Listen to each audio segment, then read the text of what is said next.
নমস্কার। আমি আজকে রান্না করছি কাতলা মাছের মাথা মুড়ো কষা। মুড়োগুলোকে লাল লাল করে আমি ভেজে দিচ্ছি, ভেজে তুলে নিয়েছি। এবার ওই তেলের মধ্যে একটা বড় সাইজের পেঁয়াজ কুচো কুচো করে কেটে দিয়ে দিচ্ছি। পেঁয়াজটা একটু লাল লাল করে ভেজে নেব। ভাজা হয়ে গেলে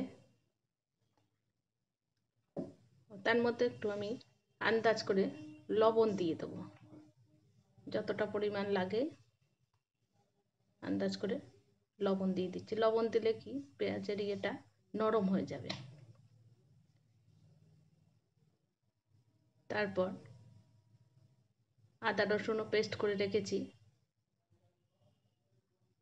আদা রসুনটাও দিয়ে দেবো।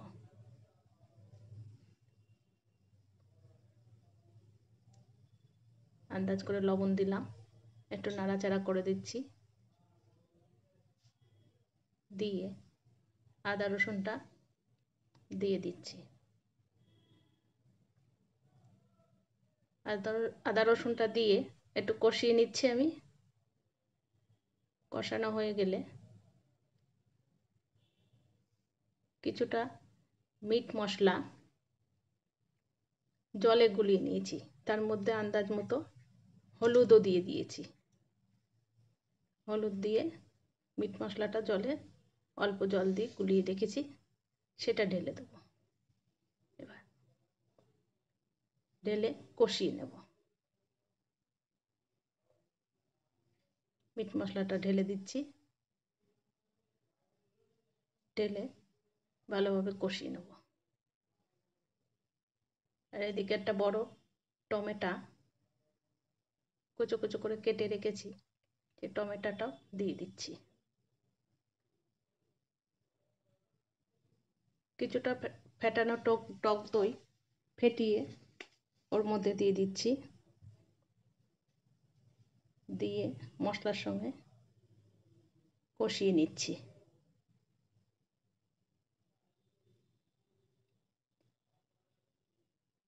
এবার কাঁচা লঙ্কা পেস্ট 2 চামচি মতো দিয়ে দিচ্ছি।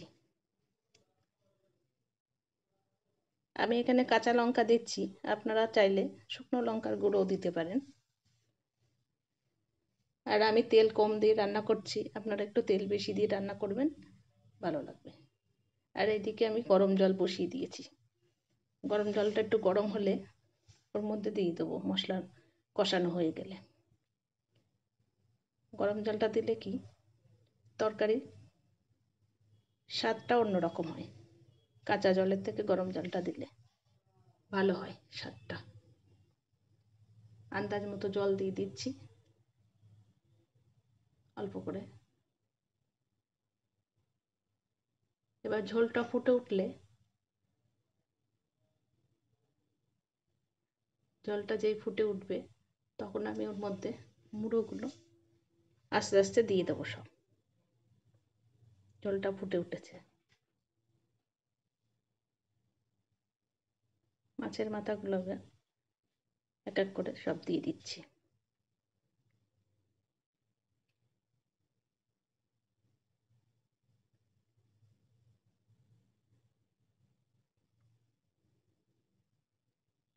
ভালো করে নাড়াচাড়া করে দেবো। আর একটা লেবু কেটে রেখেছি আমি, লেবুর রসটা ওর মধ্যে দিয়ে দেবো।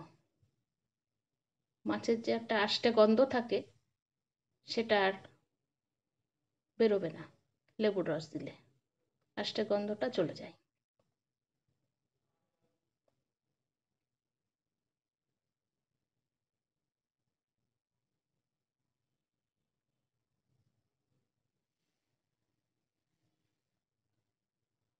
লেবুর রসটা দিয়ে দিচ্ছি।